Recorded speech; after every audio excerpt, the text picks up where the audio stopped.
में बताएं, कोई डाउट है किसी को? लास्ट क्लास में जो पढ़ा था बहुत आसान चीजें पढ़ी थी हमने। नहीं है डाउट? ठीक है, चलिए। हमने कोवेलेंट रेडियस कल पढ़ी थी। कोवेलेंट रेडियस के कई सारे कैलकुलेशन देखे कि कैसे आप कैलकुलेट कर सकते हैं कोवेलेंट रेडियस का।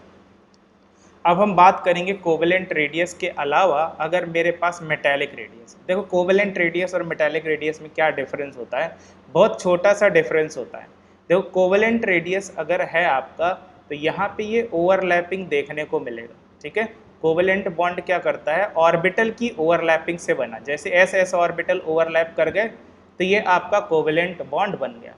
अगर मेटालिक बॉन्ड की बात करूं मैं तो मेटालिक बॉन्ड में क्या होता है, एक आपका जो मेटल एटम होता है दूसरे मेटल एटम से जुड़ा रहता है, ये ओवरलैप नहीं करेगा, ठीक है। ये ओवरलैप नहीं करता, जस्ट इससे जुड़ा रहता है।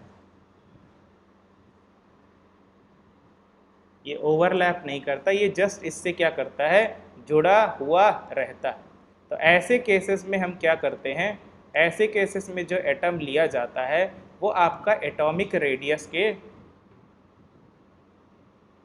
टर्म में तो आता है, लेकिन उसको कैटेगराइज हम मेटालिक वाले में करेंगे, कैटेगरी में, कोवेलेंट वाले में नहीं करेंगे। अगर ओवरलैपिंग हो रहा है, यहाँ पे देखें, यहाँ पे आपका सेंटर टू सेंटर डिस्टेंस देखेंगे, कुछ ओवरलैपिंग होता हुआ दिख रहा है, बट यहाँ पे अगर एक मेटल है और दूसरी मेटल है तो उसके बीच में कोई ओवरलैपिंग आपको देखने को नहीं मिलेगी। यहाँ पे ओवरलैपिंग है, जहाँ पे भी ओवरलैपिंग होगी वो कोवेलेंट रेडियस उसका नाम दिया जाएगा, उसको कोवेलेंट रेडियस बोला जाएगा,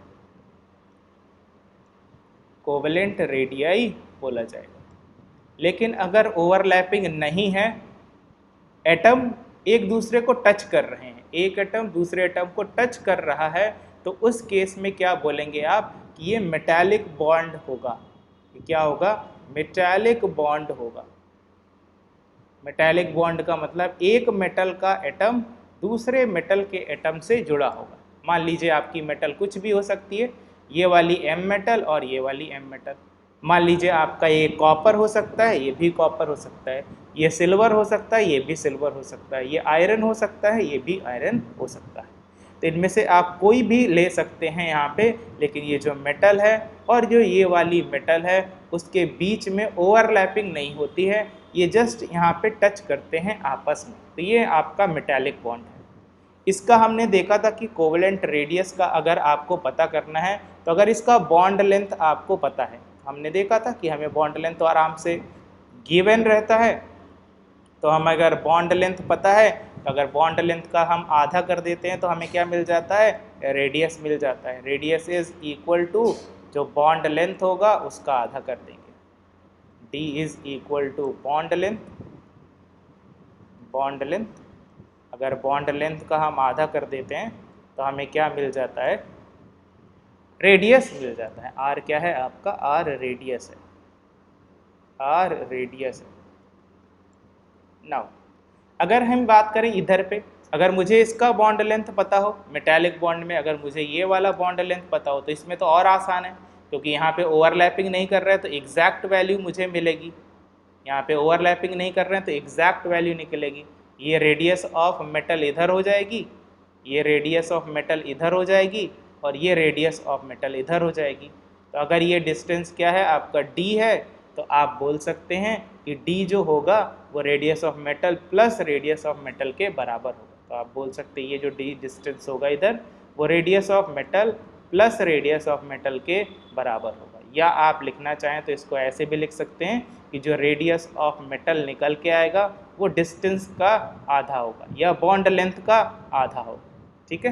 तो सेम लॉजिक है, कोवेलेंट में ओवरलैप कर रहे हैं और यहाँ पे ओवरलैपिंग नहीं हो रही है। तो बस इतना सा डिफरेंस है मेटालिक और कोवेलेंट बॉन्डिंग, ठीक है। तो कोवेलेंट बॉन्डिंग में ओवरलैपिंग, यहाँ पे ओवरलैपिंग नहीं होगी, ठीक है। तो ये हमने मेटालिक बॉन्डिंग पढ़ लिया। आपको मेटालिक बॉन्डिंग में बॉन्ड लेंथ का आधा कर देना होता है। चलिए आगे बढ़ते हैं, आगे बढ़ेंगे और आगे हम पढ़ेंगे वैंडर वॉल रेडियस। देखो वैंडर वॉल रेडियस अब अगर मैं समझाऊं आपको तो बहुत आसान सा है। यहाँ पे जैसे हमने समझा एक कोवेलेंट रेडियस होती है, तो कोवेलेंट रेडियस में ओवरलैपिंग होती है। कोवेलेंट रेडियस में क्या होती है, ओवरलैपिंग होती है। तो यहाँ पे आपकी ओवरलैपिंग हुई तो कोवेलेंट रेडियस है, ठीक है।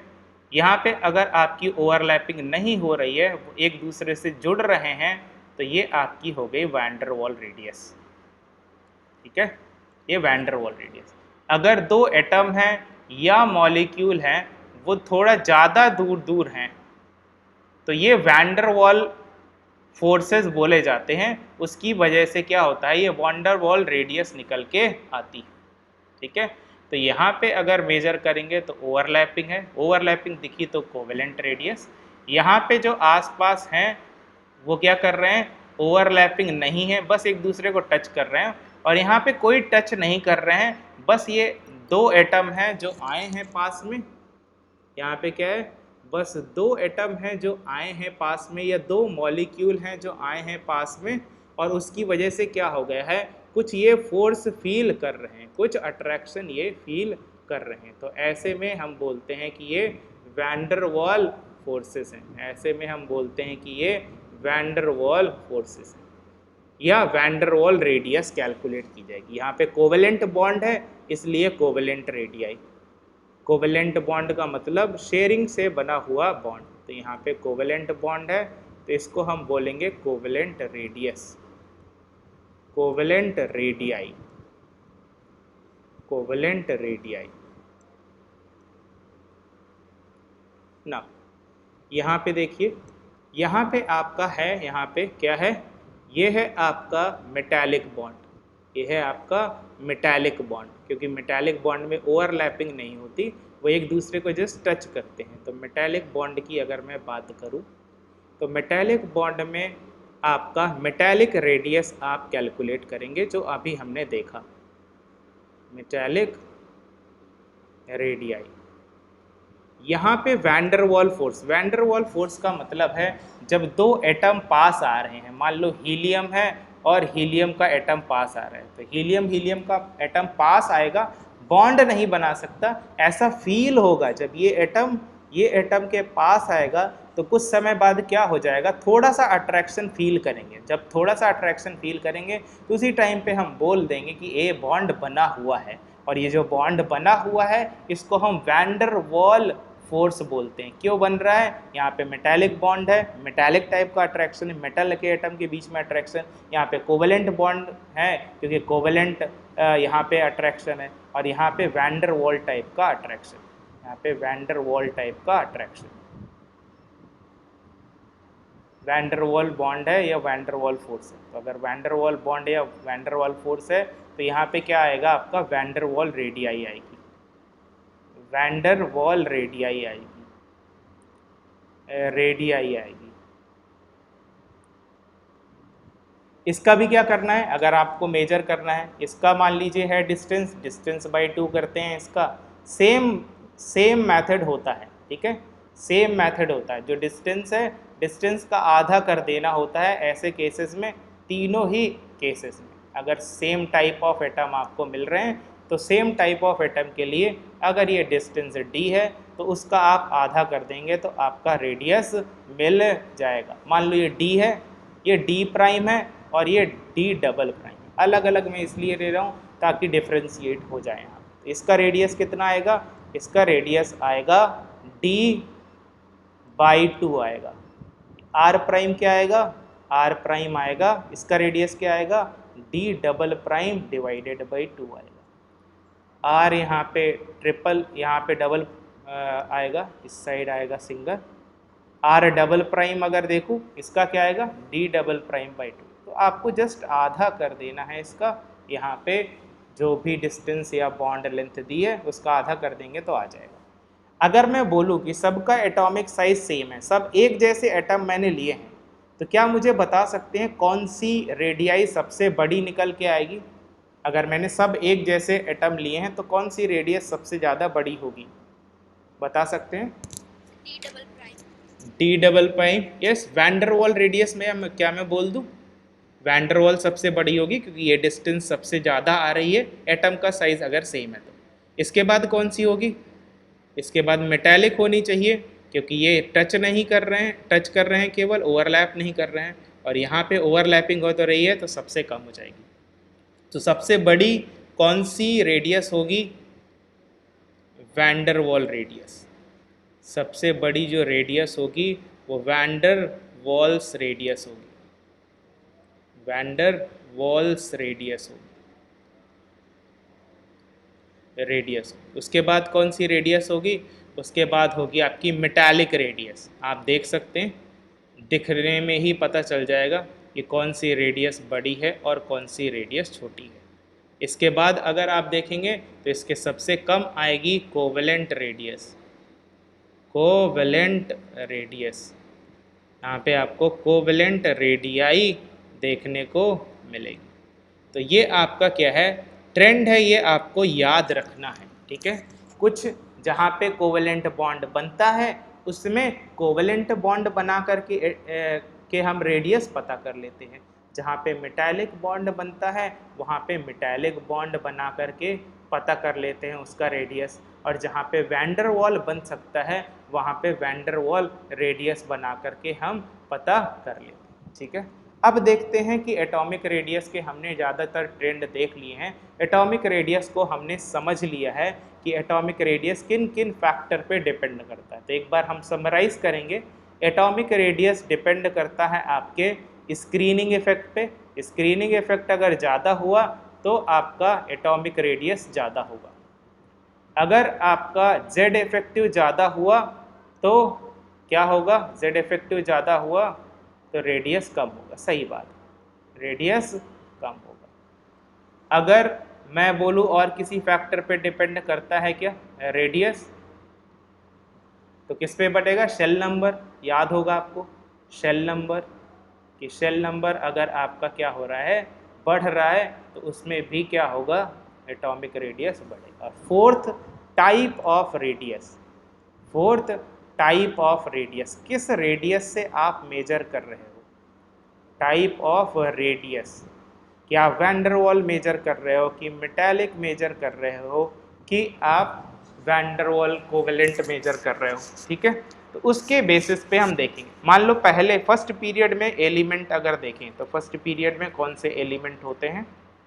फर्स्ट पीरियड में आपके दो एलिमेंट होते हैं, एक हाइड्रोजन है, दूसरा क्या है? हीलियम। हीलियम है नोबल गैसेस, आपको पता है। तो क्या हीलियम बॉन्ड बनाएगा, कोवेलेंट बॉन्ड बनाएगा क्या हीलियम? ये तो नोबल गैसेस है, ये बॉन्ड बनाना ही नहीं चाहता। तो नोबल गैसेस के लिए क्या होता है? नोबल गैसेस हमेशा वैन डर वाल क्या करते हैं? वैन डर वाल रेडियस इनकी मेजर की जाती है। तो जब भी नोबल गैसेस की बात आएगी वो कोवेलेंट बॉन्ड नहीं बनाते, तो इनकी हम क्या लेंगे? वैन डर वाल रेडियस लेंगे। क्या लेंगे हम? वैन डर वाल रेडियस लेंगे, रेडियस, रेडियस। और यहाँ पे देखो क्या है? हाइड्रोजन तो कोवेलेंट बॉन्ड बनाता है, एक हाइड्रोजन दूसरे हाइड्रोजन से ओवरलैप करके हाइड्रोजन मॉलिक्यूल बना लेता है। तो हाइड्रोजन मॉलिक्यूल तो पॉसिबल है।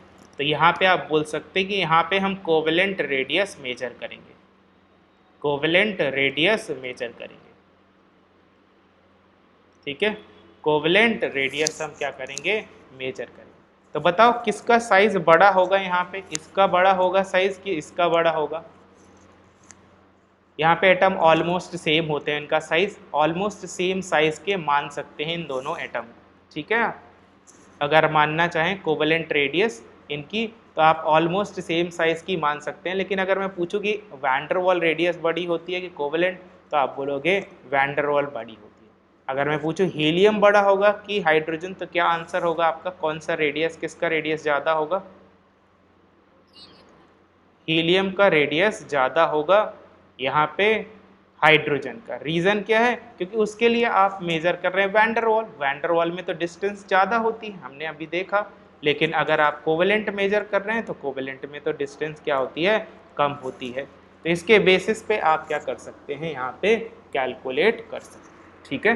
तो ध्यान रखिएगा यहाँ पे कैसा ट्रेंड। आगे बढ़ते हैं। सेकेंड पीरियड की अगर मैं बात करूँ, सेकेंड पीरियड की, देखो सेकेंड पीरियड में केवल नोबल गैसेस में लास्ट में आपको थोड़ा सा अलग अजीब सा ट्रेंड मिलेगा, बाकी आपका सेम होगा। लिथियम होता है, फिर सोडियम होता है, लिथियम होता है, लिथियम के बाद आपका बेरिलियम होता है, बेरिलियम के बाद आपका बोरॉन होता है, बोरॉन के बाद कार्बन होता है, इसके बाद nitrogen, oxygen, fluorine and neon. ठीक है, तो इन सब के लिए क्या की जाएगी, इधर इधर इधर इधर इधर, जो मेटल हैं उनके लिए मेटेलिक, जैसे ये क्या है आपका मेटल है, जैसे ये क्या है मेटल है, तो इनके लिए क्या कर लेंगे, मेटालिक रेडियस मेजर कर लेंगे, और इनके लिए कोवेलेंट रेडियस, उनमें ज़्यादा डिफरेंस नहीं है, लेकिन लास्ट वाले में क्या करेंगे हम, वैन डर वाल करेंगे। ठीक है, तो बाकी के लिए आप मेटालिक या कोवेलेंट चूज़ कर सकते हैं, मेटालिक या कोवेलेंट आप क्या कर सकते हैं, चूज़ कर सकते हैं, बट इसके लिए आप क्या करेंगे, हमेशा नोबल गैसेस के लिए van der Waals radius choose करेंगे, van der Waals radius choose करेंगे, वैन डर वाल्स रेडियस आप चूज़ करेंगे। नाउ अगर van der Waals radius choose कर रहे हैं तो हमें पता ही है सबसे ज़्यादा बड़ा होगा। नाउ अब इसकी बात करें, अच्छा मुझे बताओ कि अगर लिथियम है तो लिथियम में कितने इलेक्ट्रॉन हैं आपके, लिथियम का कॉन्फ़िगरेशन होता है 1s2 2s1, मतलब एक इलेक्ट्रॉन है, यहाँ पे इसका कॉन्फ़िगरेशन होता है 1s2 2s2 होता है, इसका है 1s2 2s2 2p1 होता है इसका बोरॉन का, इसका कार्बन का क्या होगा 1s2 2s2, यहाँ पे 2p2, नाइट्रोजन का क्या होगा 1s2 2s2 2p3, यहाँ पे क्या हो जाएगा 1s2 2s2 2p4, और यहाँ पे 1s2 2s2 2p5।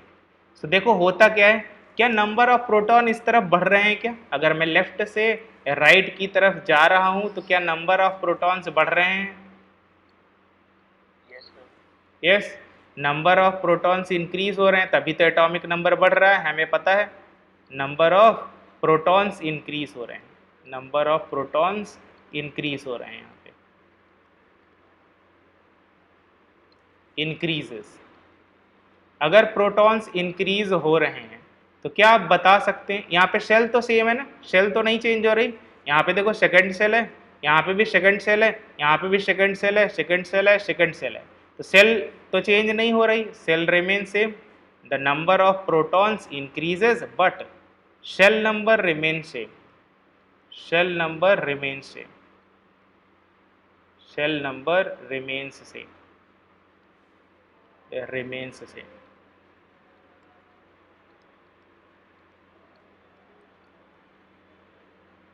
नाउ अगर मैं आपसे पूछूं कि कौन सा सबसे बड़ा होना चाहिए, हीलियम, नियॉन को छोड़ दे, नियॉन की हम बाद में बात करेंगे, lithium beryllium boron carbon nitrogen, तो अच्छा बताओ अगर प्रोटॉन बढ़ेंगे तो क्या जेड इफेक्टिव बढ़ेगा, अगर जेड इफेक्टिव का फॉर्मूला आपको याद हो तो जेड इफेक्टिव होता है जेड माइनस सिग्मा। ठीक है, तो अगर मैं बोलूँ कि जेड बढ़ेगा, अगर जेड बढ़ेगा तो क्या जेड के बढ़ने से जेड इफेक्टिव भी बढ़ेगा, बढ़ना ही चाहिए। स्क्रीनिंग इफेक्ट का कैलकुलेशन करेंगे तब भी उसको मिला करके भी जेड इफेक्टिव, इसका जो जेड इफेक्टिव मैंने आपको कैलकुलेशन का तरीका बता दिया है, आप चाहें तो निकाल सकते हैं उसका जेड इफेक्टिव, इसका जेड इफेक्टिव निकालेंगे, इसका जेड इफेक्टिव निकालेंगे, इसका जेड इफेक्टिव निकालेंगे, तो आप पाएंगे कि जेड इफेक्टिव इस तरफ क्या होता जा रहा है, बढ़ता चला जा रहा है।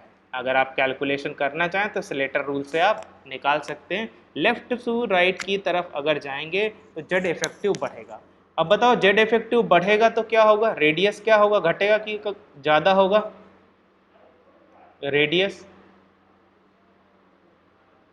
Radius radius inversely proportional to Z effective होता है, अगर अट्रैक्शन ज़्यादा है तो क्या होता है, जेड इफेक्टिव ज़्यादा है, जेड इफेक्टिव ज़्यादा है तो रेडियस क्या होगा, कम होगा, तो अगर लेफ्ट टू राइट हमारा जेड इफेक्टिव बढ़ रहा है तो बताएं साइज बढ़ेगा कि घटेगा,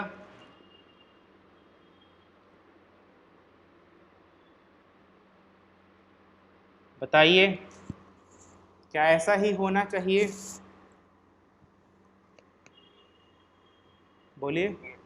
हाँ, तो हमें पता है अगर अट्रैक्शन आपका बढ़ रहा है, जेड इफेक्टिव अगर आपका बढ़ता हुआ दिखे तो आप डेफिनेटली कह सकते हैं कि ये आपका रेडियस क्या होगा, घटता जाएगा। तो सबसे बड़ा कौन होगा, लिथियम। नियॉन को छोड़ दीजिए, अभी लिथियम बड़ा होगा। फिर जेड इफेक्टिव इसका ज़्यादा हुआ तो इसने अट्रैक्शन से खींच लिया, इलेक्ट्रॉन और पास आ गया, तो क्या होगा, बेरिलियम इससे छोटा होगा। फिर इसके बाद क्या होगा, बोरॉन इससे और छोटा होगा। फिर इससे क्या होगा, कार्बन और छोटा होगा। फिर इसके बाद नाइट्रोजन और छोटा होगा, और फ्लोरीन, ऑक्सीजन होगा, और देन फ्लोरीन होगा। ऑक्सीजन आएगा एंड देन फ्लोरीन होगा। तो ये आपके एटॉमिक रेडियस का ट्रेंड होगा। तो अगर आप लेफ्ट टू राइट जाते हैं तो क्या होता है, एटॉमिक रेडियस घटता है कि बढ़ता है? अगर लेफ्ट टू राइट जाते हैं पीरियोडिक टेबल में, बताएं एटॉमिक रेडियस घटता है कि बढ़ता है?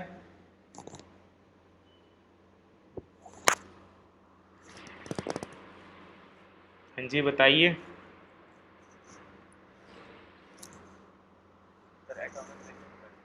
एटॉमिक रेडियस घटता है, देख सकते हैं एटॉमिक रेडियस घटता है। अगर आपसे पूछा जाए क्यों घटता है भैया एटॉमिक रेडियस, क्या रीजन है, तो क्या रीजन बताओगे आप, क्या रीजन बताएंगे आप? कि जेड इफेक्टिव क्या होता है, बढ़ता है, इसलिए एटॉमिक रेडियस घटता है। इसकी बात अगर मैं करूं, नियॉन सबसे बड़ा होगा, ठीक है, एक्सेप्शन बोल सकते हैं, या यहाँ पे मेजर करने का तरीका। नियॉन सबसे बड़ा क्यों है, क्योंकि यहाँ पे हम मेटालिक और आयनिक मेटालिक मेजर कर रहे हैं, और कोवेलेंट रेडियस मेजर कर रहे हैं, और यहाँ पे आपका क्या है, यहाँ पे वैंडरवाल कर रहे हैं। तो वैंडरवाल तो रेडियस तो वो क्या होती है, बहुत ज़्यादा क्या होती है, वैंडरवाल रेडियस बड़ी होती है, तो इसी को प्रेफरेंस दे दिया जाता है। इनमें क्वेश्चन इसका पूछा भी नहीं जाता है, ठीक है, लेकिन अगर पूछा जाए तो आपको पता होना चाहिए कि क्यों इसको हमने आगे रखा है। पीरियड में जाने से, अगर सेकंड पीरियड में जा रहे हो, थर्ड पीरियड में जा रहे हो, moving in a period from left to right, अगर लेफ्ट से राइट की तरफ आप जा रहे हैं, मूव कर रहे हैं, तो हमेशा एटॉमिक रेडियस घटेगी। यहाँ मेजर करने का तरीका ही अलग है। अब तरीका ही अलग है तो अलग आंसर आएगा, रीज़न ही यही है, और हमारे पास और कोई तरीका ही नहीं है इसको मेजर करने के लिए। कोवेलेंट बॉन्ड बनाता नहीं है, मेटालिक बॉन्ड बनाता नहीं है, तो मेजर कैसे करोगे? वैंडर वॉल बनाता है तो वही मेजर करेंगे बना करके, ठीक है। तो हम क्या लिख सकते हैं कि लेफ्ट टू राइट अगर मैं जाऊं तो क्या होगा, लेफ्ट टू राइट जाने पे क्या होगा बता सकते हैं? On moving left to right, on moving left to right, on moving left to right in a periodic table, in a periodic table, periodic table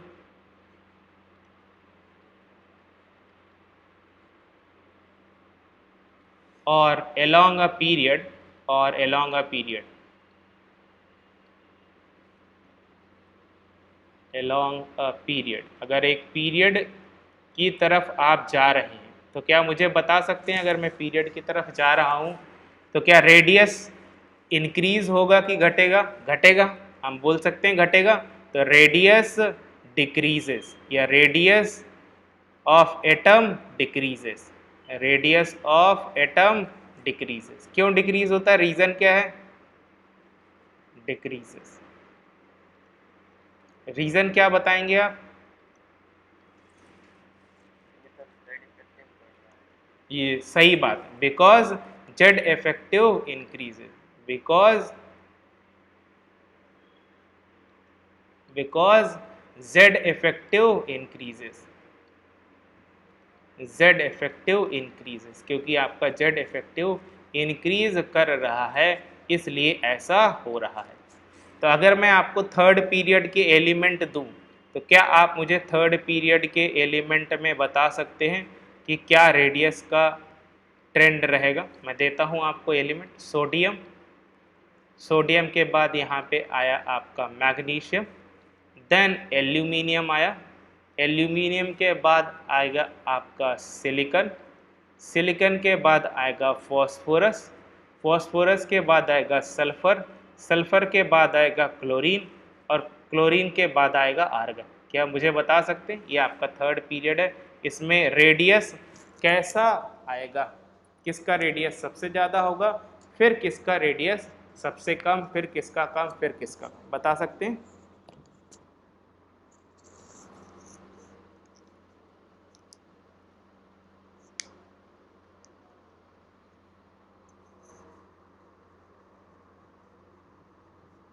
आज बहुत शांत माहौल दिख रहा है, कोई आंसर नहीं दे रहा है, क्या बात है? नींद आ रही है क्या सबको आज? खाना वाना अच्छा मिल गया क्या घर में आज, तो सो गए हैं सब कोई?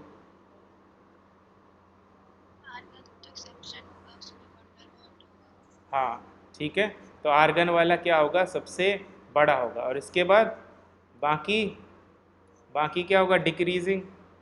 सोडियम सबसे बड़ा, देन आपका मैग्नीशियम, देन आपका एल्यूमिनियम, देन आपका सिलिकॉन, देन आपका phosphorus, then sulphur, then chlorine. तो ये आपका क्या हो जाएगा, एटॉमिक रेडियस का ट्रेंड हो जाएगा। ठीक है, तो आपको ये पहचानना आना चाहिए, यही ट्रेंड आते हैं पूछने के लिए। ठीक है, यही एटॉमिक रेडियस के आपके ट्रेंड आते हैं कि बताइए कौन सा करेक्ट है एटॉमिक रेडियस, कि अगर पीरियड में जा रहे हैं तो एटॉमिक रेडियस घटेगा कि बढ़ेगा। रीज़न क्या है, जेड इफेक्टिव आपका बढ़ेगा, क्योंकि एटॉमिक नंबर बढ़ रहा है तो प्रोटॉन बढ़ेंगे, अगर प्रोटॉन बढ़ेंगे तो अट्रैक्शन बढ़ेगा, तो बाहर वाले इलेक्ट्रॉन को खींच लिया जाएगा, तो वो छोटा एटम हो जाएगा। ठीक है, अगर मैं बात करूं ग्रुप की, अगर हम बात करें ग्रुप की, तो देखें ग्रुप में क्या हो रहा है। ग्रुप में बात करते हैं, अगर मैं जा रहा हूं along the group, cross the group, along the group, अगर मैं यहाँ पे ग्रुप पे जाऊँ, ग्रुप में कैसे, मान लो मैं फर्स्ट ग्रुप की बात करता हूँ, तो फर्स्ट ग्रुप में अगर एलिमेंट देखें, हाइड्रोजन को आप चाहें तो छोड़ सकते हैं, चाहें तो ले सकते हैं। ठीक है, हाइड्रोजन को हम छोड़ देते हैं, ठीक है, उससे कुछ खास फर्क नहीं पड़ता, सेम ट्रेंड आएगा। लिथियम, सोडियम, पोटेशियम, रुबिडियम और सीजियम, नीचे की तरफ बता सकते हैं क्या चेंज हो रहा है यहाँ से यहाँ तक। नीचे की तरफ अगर मैं इलेक्ट्रॉनिक कन्फिग्रेशन आपकी सहायता के लिए लिखूं तो इसका क्या कॉन्फ़िगरेशन आएगा, इसका आएगा हीलियम, हीलियम क्या आएगा इसका,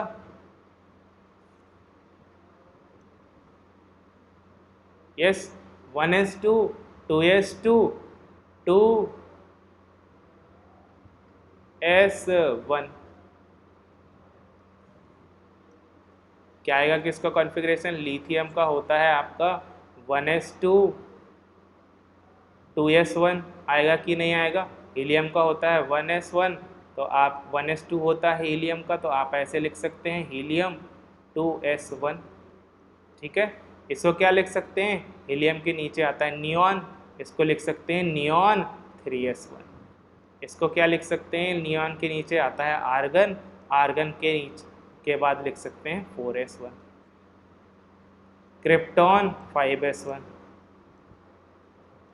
फिर जेनॉन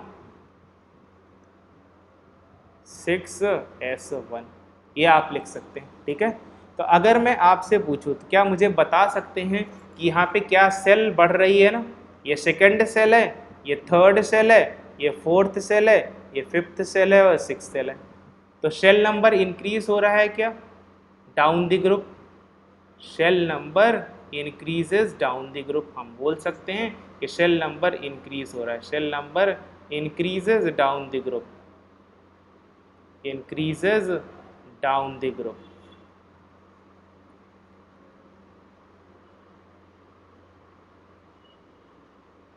अब बताओ सेल बढ़ रहा है तो क्या एटॉमिक रेडियस बढ़ेगा, सेल अगर बढ़ रहा है तो एटॉमिक रेडियस बढ़ेगा कि नहीं बढ़ेगा, हमने पढ़ा हुआ है, बढ़ेगा, बिल्कुल बढ़ेगा। ठीक है, तो अगर आप लेते हैं यहाँ पे लिथियम बहुत छोटा सा होगा, लिथियम मान लो इतना सा है, ठीक है, सोडियम क्या होगा और उससे बड़ा होगा, फिर इसके बाद पोटेशियम और बड़ा होगा, क्योंकि हमें पता है कि हमारा जो थर्ड सेल है वो बड़ा होता है, फोर्थ सेल उससे और बड़ा होता है, फिफ्थ सेल उससे और बड़ा होता है, सिक्स सेल और बड़ा होता है, तो नीचे की तरफ क्या हो जाएगा आपका रेडियस बढ़ता ही चला जाएगा। क्यों? क्योंकि सेल बढ़ रहे हैं तो ऑब्वियस सी बात है कि रेडियस तो बढ़ेगा ही बढ़ेगा। तो डाउन द ग्रुप क्या होता है? डाउन द ग्रुप अगर आप जा रहे हैं डाउन द ग्रुप, तो डाउन द ग्रुप हमेशा क्या होगा? साइज आपका बढ़ता जाएगा। पीरियड में जब भी जाएंगे तो साइज आपका घटेगा, लेकिन अगर ग्रुप में जाएंगे तो ग्रुप में आपका साइज बढ़ता चला जाएगा। तो डाउन द ग्रुप, ग्रुप में अगर नीचे जाया जाए, down the group, down the group,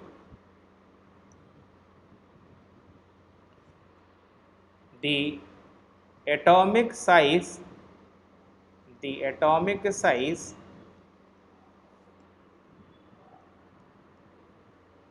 increases। Reason क्या लिखेंगे? Atomic size increases because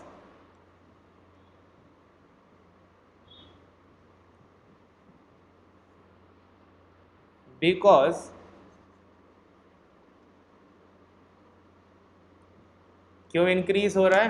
because the shell number is increasing, shell number is increasing, shell number is increasing. तो अगर सेल नंबर बढ़ रहा है तो हम बोलेंगे कि उसका साइज बढ़ रहा होगा। ठीक है, अगर मैं आपको दे दूं तो इसका रेडियस हमने समझ लिया कि रेडियस ऑफ लिथियम सबसे छोटा होगा, फिर होगा रेडियस ऑफ सोडियम बड़ा, फिर इसके बाद होगा रेडियस ऑफ पोटेशियम बड़ा, फिर आपका होगा रेडियस ऑफ रुबिडियम बड़ा, एंड देन आपका होगा सीजियम बड़ा। ठीक है, तो ये रेडियस हो जाएगा। अगर मैं आपको दूं, ये फर्स्ट ग्रुप की बात हो गई, अगर हम आपको दें सेकंड ग्रुप, ठीक है, मैं आपको सेकंड ग्रुप दूं, सेकंड ग्रुप में देखें, सेकंड ग्रुप की अगर मैं बात करूं, कौन कौन से एलिमेंट आते हैं? आता है बेरिलियम, आता है मैग्नीशियम, आता है कैल्शियम, बेटा मांगे कार स्कूटर, बाप राजी, बेरियम एंड रेडियम। बता सकते हैं नीचे की तरफ क्या होगा? रेडियस बढ़ेगा क्या? रेडियस बढ़ेगा क्या नीचे की तरफ? बिल्कुल बढ़ेगा। ठीक है, तो आप बोल सकते हैं radius of beryllium is smallest and after that magnesium ज़्यादा बड़ा होगा, इसके बाद आपका बड़ा होगा यहाँ पे कैल्शियम, इसके बाद होगा रेडियस स्ट्रॉन्शियम का, फिर आपका होगा रेडियस बेरियम का, और फिर आपका हो जाएगा यहाँ पे रेडियम। रेडियम की हम बात नहीं करते, रेडियो एक्टिव एलिमेंट है तो हमें नहीं पढ़ना होता इसका। ठीक है, रेडियम का हमें नहीं पढ़ना होता। एनसीईआरटी में इस वैल्यू को अप्रॉक्सीमेटली इक्वल दिया है कि इसकी रेडियस और इसकी रेडियस ऑलमोस्ट बराबर हो जाती है। रीज़न क्या है उसका? रीज़न है कि न्यूक्लियस से वो बहुत दूर हो जाता है, तो वो इलेक्ट्रॉन स्क्रीनिंग इफेक्ट उसका ढंग से नहीं हो पाता, तो स्क्रीनिंग इफेक्ट नहीं हो पाता तो वो अंदर थोड़ा सा खींच लिया जाता है, इसलिए ये छोटा हो जाता है। अभी के लिए हम यहाँ तक समझेंगे कि यहाँ पे इंक्रीज ही होता है। ठीक है, हम आगे चल कर के हम स्पेसिफिक ग्रुप का जब एनालिसिस करेंगे, जब आप एस ब्लॉक पढ़ेंगे तब इसको हम दोबारा से डिस्कस करेंगे। तो कोई भी ग्रुप है नीचे की तरफ क्या होगा? आपका नीचे की तरफ एटॉमिक साइज बढ़ना चाहिए, ग्रुप के तरफ जाने पे एटॉमिक साइज बढ़ना चाहिए। अगर पीरियड में जा रहे हैं तो एटॉमिक साइज क्या होना चाहिए? घटना चाहिए। तो यही हमें क्या करना है, यहाँ पे पढ़ना है। तो देख लीजिए जो मैंने पढ़ाया आपको, देखें नॉर्मल एलिमेंट है। ठीक है, नॉर्मल एलिमेंट मतलब जहाँ पे एक्सेप्शन नहीं है। अक्रॉस अ पीरियड क्या होता है? Across a period it decreases from left to right. अगर हम रेडियस की बात कर रहे हैं, किसकी बात कर रहे हैं? एटॉमिक रेडियाई की बात कर रहे हैं। तो अगर एटॉमिक रेडियस को देखा जाए तो लेफ्ट टू राइट अगर हम जाएं पीरियड में तो जेड इफेक्टिव बढ़ता जाता है। अभी मैंने बताया जेड इफेक्टिव बढ़ेगा तो रेडियस छोटा हो जाएगा। देख लो, लिथियम का सबसे बड़ा, beryllium, boron, carbon, nitrogen, oxygen, फिर fluorine, helium, neon, argon, krypton, xenon, radon. यहाँ पे वैन डर वाल मेजर की जाती है तो वो सबसे आगे आपकी रख दी गई है। ठीक है, यहाँ पे देखो इन अ ग्रुप, ग्रुप में क्या होता है? In it increases from top to bottom in a group as the number of shells increases. Shell अगर बढ़ रही हैं तो आपका नीचे की तरफ क्या होगा, एटॉमिक रेडियस बढ़ेगा। तो हमारा लिथियम सबसे छोटा, सोडियम, पोटेशियम, रुबीडियम, सीजियम, ये भी हमने देख लिया। देखो यहाँ पे एक एक्सेप्शन भी है, अगर थर्ड ए ग्रुप की बात करें या 13th ग्रुप की बात करें, तो 13th ग्रुप में जो एल्यूमिनियम होता है उसका एटॉमिक रेडियस क्या हो जाता है, आपका ज़्यादा बड़ा हो जाता है, गैलियम का छोटा हो जाता है यहाँ पे, या इसमें लिखा हुआ है नियरली सेम। ठीक है, तो मैं आपको बता देता हूँ कि यहाँ पे एक एक्सेप्शन है। अगर थर्ड ग्रुप की बात हम करें, 13th ग्रुप की बात करें, अगर हम 13th ग्रुप में क्या एलिमेंट आते हैं, 13th ग्रुप में एलिमेंट आते हैं बैगन, आलू, गाजर, इन थैला। तो होना क्या चाहिए था नीचे की तरफ, ये 13th ग्रुप के जो एक्सेप्शन है बहुत ज़्यादा इम्पॉर्टेंट है। ठीक है, 13th ग्रुप के जो एक्सेप्शन होते हैं इसमें ज़्यादातर एक्सेप्शन भरे हैं, कई सारे तो जो एक्सेप्शंस हैं, लाइट गई,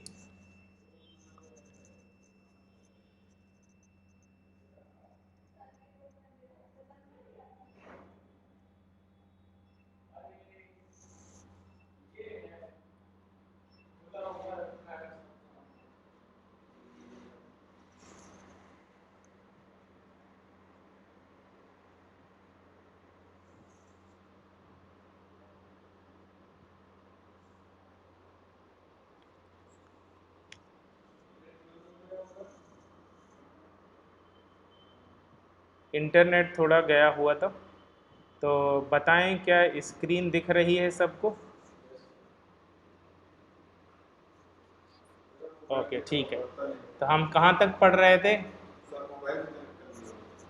हम पढ़ रहे थे कि जो 13th ग्रुप एलिमेंट होते हैं इनमें एक्सेप्शंस होते हैं। ठीक है, इनमें एक्सेप्शंस होते हैं और इनका जो एक्सप्लेनेशन है इन एक्सेप्शन का होता है, लेकिन 13th ग्रुप वाले एक्सेप्शन जो हैं इनका एक्सप्लेनेशन थोड़ा सा एडवांस है। एडवांस इन टर्म ऑफ, अगर आप रिसर्च वगैरह कर रहे हैं या आप बीटेक वगैरह में गए हैं या एमएससी बीएससी कर रहे हैं, तब में भी आपको हो सकता है वो समझ में आए, क्योंकि उस टाइम पे जो नॉलेज है कई सारे कॉन्सेप्ट जरूरी होते हैं। बट हमें क्या करना है 13th ग्रुप के लिए, हमें इसके एक्सेप्शन को याद रखना है। 13th ग्रुप में ही जब एक्सेप्शन आते हैं उसी का ये पूछा जाता है, ज़्यादातर इसी में आपके ट्रेंड्स में थोड़ी सी प्रॉब्लम होती है।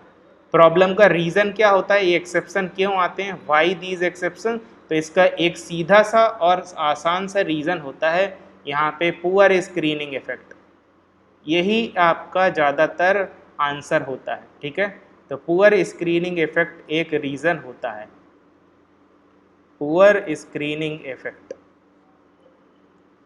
पुअर स्क्रीनिंग इफेक्ट इसका रीज़न। एटॉमिक रेडियस का ट्रेंड कैसा होना चाहिए था हमारा, यहाँ पे क्या एटॉमिक रेडियस का एक्चुअल ट्रेंड क्या होगा और हमारा क्या होना चाहिए था। ठीक है, तो देखें क्या ट्रेंड होना चाहिए था हमारा, नॉर्मल ट्रेंड। अगर मैं बात करूं कि नॉर्मल ट्रेंड अगर हम इसको देखें तो कैसा होना चाहिए इसका, नॉर्मल ट्रेंड ऐसा होना चाहिए था, नीचे की तरफ क्या होना चाहिए, इंक्रीज करना चाहिए, क्योंकि सेल क्या हो रही है, बढ़ रही, सेल नंबर बढ़ रहे हैं, इसलिए नीचे की तरफ क्या होना चाहिए था, इसको नीचे की तरफ बढ़ना चाहिए था। ये आपका नॉर्मल ट्रेंड है रेडियस का। लेकिन होता क्या है, केमिस्ट्री में कुछ चीज़ें नॉर्मल नहीं होती हैं, कुछ दिमाग के परे होती हैं, कुछ साइंस के परे होती हैं। ठीक है, तो जो हम जनरलाइज कर रहे हैं, ये जो हमने बता दिया कि नीचे की तरफ इंक्रीज करेगा, वो हमेशा ट्रू नहीं होता, बट ज़्यादातर केसेस में ट्रू होता है। हम क्या पढ़ रहे हैं, पीरियोडिसिटी पढ़ रहे हैं, हम पढ़ रहे हैं कि नीचे की तरफ हम जाएंगे तो कैसा हमें देखने को मिलेगा। अगर हम क्या करेंगे, लेफ़्ट टू राइट जाएंगे, बाएं हाथ से दाहिने हाथ की तरफ जाएंगे तो कैसा हमें चेंज देखने को मिलेगा एटॉमिक रेडियाई में। अब ऐसा थोड़ी है कि हर एलिमेंट वही फॉलो करेगा, आपने तो अरेंज किया है उनको, हो सकता है एक आध प्रॉपर्टी उनकी ना मैच करे। ठीक है, तो उसी के बेसिस पे हम क्या कहते हैं, यहाँ पे एक्सेप्शन बने हुए हैं, क्योंकि हमें एक एक एलिमेंट को तो नहीं पढ़ सकते, हम रिसर्च नहीं करने बैठे हैं, हमें एक साथ एलिमेंट को पढ़ना है। तो अगर हम नॉर्मल ट्रेंड की बात करें तो ये होगा, अगर एक्सेप्शनल ट्रेंड की बात करें तो ये नॉर्मल ट्रेंड ऐसा होना चाहिए था, लेकिन ये गलत है। ठीक है, यहाँ पे एक्सेप्शनल ट्रेंड आता है, यहाँ पे एक्सेप्शनल ट्रेंड आता है। तो ये ट्रेंड आपको मैं बता देता हूँ कहाँ पे एक्सेप्शनल ट्रेंड आता है, तो ये आप याद रख लेंगे, एक्सेप्शनल ट्रेंड आता है।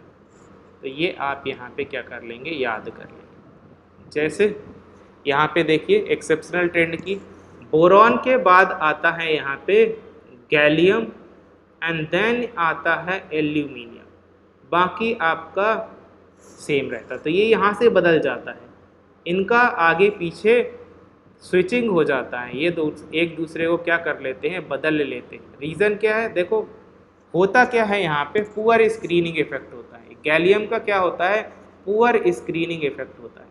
तो अगर मुझे बताओ पुअर स्क्रीनिंग इफेक्ट है तो सिग्मा ज़्यादा होगा कि कम होगा?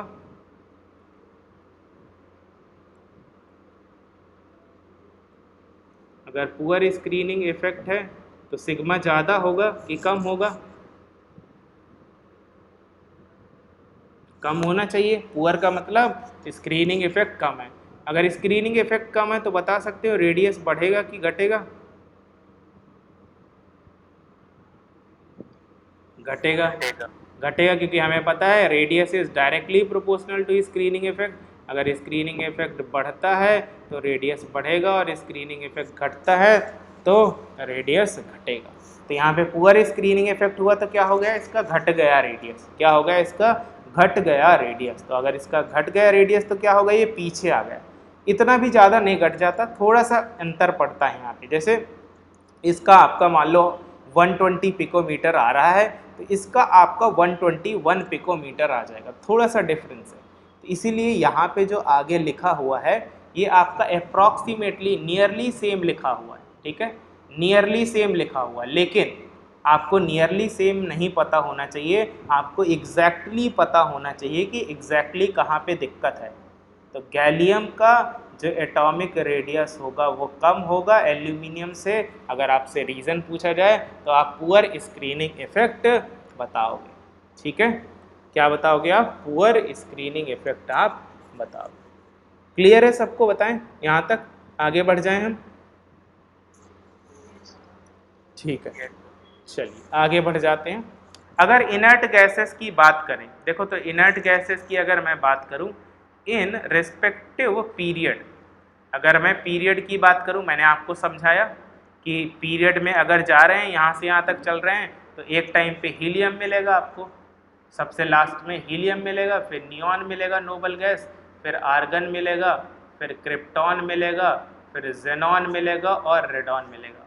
और इनमें हम वैन डर वाल रेडियस को मेजर करते हैं। तो अगर वैन डर वाल रेडियस को अगर मेजर करते हैं तो वैन डर वाल रेडियस को मेजर करने की वजह से इसका सबसे बड़ा होता है। तो लिखा है यहाँ पे in respective period generally the atomic radius of inert gas is largest. मैंने आपको बताया हुआ है इसका सबसे ज़्यादा होता है, इसके पीरियड फर्स्ट पीरियड में इसका ज़्यादा होता है, सेकेंड पीरियड में इसका ज़्यादा होता है and so on. Because of inert gas van der Waals radius is defined, क्योंकि इनर्ट गैस के लिए और कोई रेडियस ही नहीं है हमारे पास भैया, एक ही तरीका है गिना चुना, वही फॉलो करना पड़ेगा, हमारे पास कोई दूसरा रास्ता नहीं। जैसे एग्ज़ाम में अगर अच्छे मार्क्स लाने हैं तो पढ़ना ही पढ़ना पड़ेगा, कोई शॉर्टकट नहीं होता कि एक दिन में घोल करके किताब को पी गए हैं तो हो सकता है कुछ भला हो जाए, कुछ नहीं होगा। जो आपने पूरा ईयरली पढ़ा है उसी का फ़ायदा आपको एग्ज़ाम में मिलेगा, सिंपल सी बात है, ठीक है। तो सेम वे एक ही तरीका है हमारे पास, कोई शॉर्टकट नहीं है कि हम और तरीके से मेज़र कर पाएँ कि हमारा वैन डर वाल रेडियस है। तो अगर वैन डर वाल रेडियस है तो हम बोल सकते हैं कि वैन डर वाल रेडियस यहाँ पे क्या हो जाएगी, वैन डर वाल रेडियस से डिफाइन हो रहा है। तो पीरियड में सबसे ज़्यादा बड़ा ये होगा। The van der Waals radius of inert gas also increases on moving top to bottom. तो अगर ऊपर से नीचे तक जाएंगे तो बताओ वैन डर वाल बढ़ेगा कि नहीं, एटम का साइज तो बढ़ रहा है ना, तो एटम का साइज बढ़ रहा है तो डिस्टेंस भी आपका क्या होगा, बढ़ेगा। एटम का साइज अगर बढ़ेगा तो आपका जो होगा वैन डर वाल डिस्टेंस भी क्या होगा, आपका बढ़ता जाएगा। तो डाउन द ग्रुप यहाँ पे भी वैसा ही होगा। 13th ग्रुप में एक्सेप्शन है थोड़ा सा, बाकी आपके कुछ खास एक्सेप्शन आपको देखने को नहीं मिलेंगे। तो यहाँ पे भी रेडियस डाउन द ग्रुप क्या हो रही है, इंक्रीज हो रही है। चाहे वो नोबल गैसेस हो, चाहे वो 15th ग्रुप हो, 16th हो, 13 नहीं होना चाहिए, बाकी सब ग्रुप में नीचे की तरफ इंक्रीज होती है। ट्रांजिशन एलिमेंट मैंने आपको डेफिनेशन पहले ही बता चुका हूँ ट्रांजिशन एलिमेंट की। तो ट्रांजिशन एलिमेंट आपके जो होते हैं वो थर्ड ग्रुप से ही माने जाते हैं, थर्ड ग्रुप से ही ज़्यादा माने जाते हैं। कहाँ तक माने जाते हैं थर्ड ग्रुप से? 11th ग्रुप तक, यहाँ तक आपके ट्रांजिशन एलिमेंट माने जाते हैं। ठीक है, देखो इनका साइज अप्रॉक्सीमेटली सेम होता है। ठीक है, अगर आप देखोगे स्कैंडियम है, टाइटेनियम है, वेनेडियम है, क्रोमियम है, मैंगनीज है, आयरन है, कोबाल्ट है, निकल है, कॉपरजेन, तो इनका ऑलमोस्ट सेम होता है। D block metal have almost atomic same atomic radius. D block elements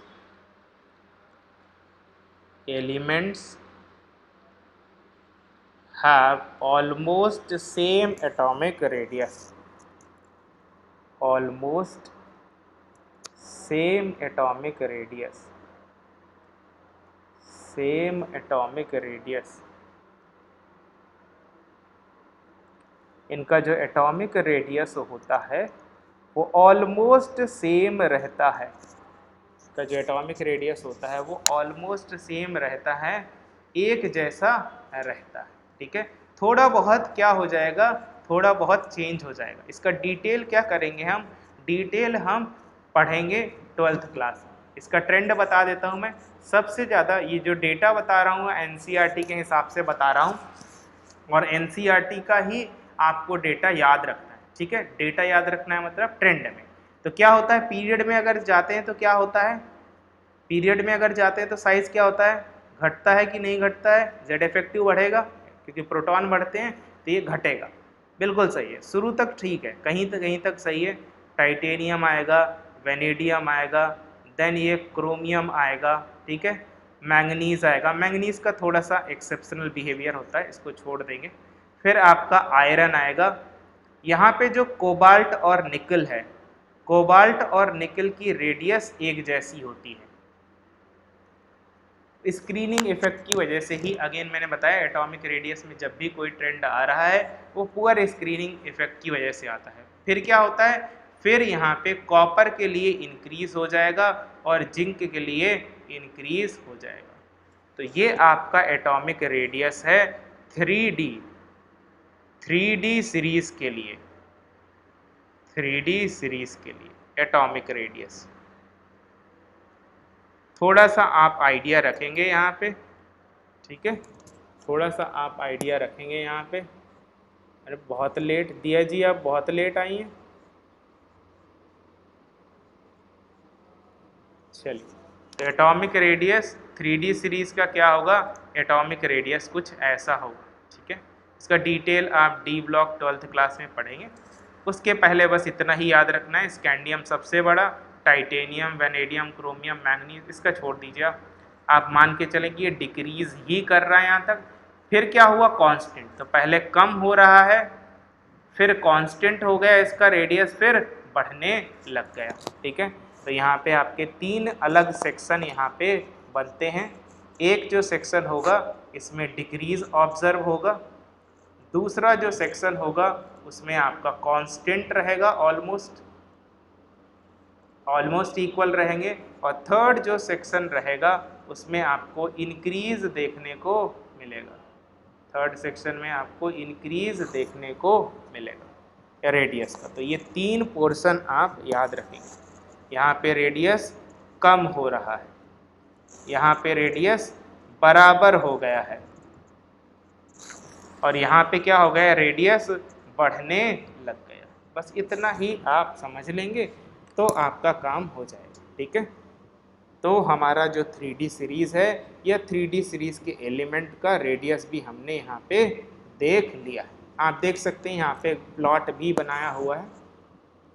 देखो यहाँ पे प्लॉट में क्या है, ये जो स्कैंडियम है ये ऊपर वाले हैं। ठीक है, ये वाला जो ऊपर वाला है आपका सबसे टॉप वाला है। ठीक है, अगर टॉप वाले की अगर हम बात करें तो ये वाला आपका टॉप वाला ट्रायंगल है, तो ये लैंथरम वगैरह है, हमें इससे मतलब नहीं है, ये हम डी ब्लॉक में ज़्यादा पढ़ेंगे। ठीक है, डी ब्लॉक में पढ़ेंगे, इसका अभी हमें थोड़ा सा आइडिया होना चाहिए। तो ये जो सर्कल वाला है देखो क्या हो रहा है, स्कैंडियम, ये स्कैंडियम है, ये बड़ा था साइज, यहाँ पे क्या है रेडियस है, देखो लिखा हुआ है रेडियस एंगस्ट्रॉम, यहाँ पे क्या है रेडियस है और रेडियस इस साइड में बढ़ रहा है, मतलब ये रेडियस है। स्कैंडियम टाइटेनियम के लिए क्या हुआ, घटा, आपको दिख रहा है यहाँ पे वैल्यू इसका कम हो गया है, यहाँ पे वैल्यू ज़्यादा था। टाइटेनियम के बाद क्या हुआ है, टाइटेनियम के बाद वैनेडियम का और घट गया है, तो ये है आपका वैनेडियम। वैनेडियम के बाद क्रोमियम का और घट गया है, मैंगनीज का घट गया है, आयरन का घट गया है, फिर कोबाल्ट निकल देखो ये एक जैसे नहीं लग रहे हैं, यहाँ पे एक बराबर रेडियस के नहीं लग रहे, अगर आप देखें तो बिल्कुल लग रहे होंगे आपको, अगर ठीक ठाक तरीके से देख पा रहे हैं इस पिक्चर को तो आप एनालाइज कर पाएंगे कि यहाँ पे क्या है, दोनों का रेडियस ऑलमोस्ट एक जैसा है। तो मैंने जैसा बताया, और फिर क्या हुआ, कम हुआ, और फिर यहाँ पे क्या हुआ, बढ़ने लग गया। तो यहाँ पे कोबाल्ट और निकल का आपका रेडियस कम होता है और बराबर होता है, और इसके बाद में कॉपर और जिंक के लिए ये बढ़ने लगता है। ठीक है, कॉपर और जिंक के लिए ये बढ़ने लगता है। तो ये थोड़ा सा इन्फॉर्मेशन आप याद रखेंगे 3D सीरीज के लिए। ठीक है, तो आज के लिए इतना ही रखते हैं, बाकी हम कल डिस्कस करेंगे। ठीक है, thank you for joining, stay safe, stay healthy, bye bye, tata, thank you. Thank you sir.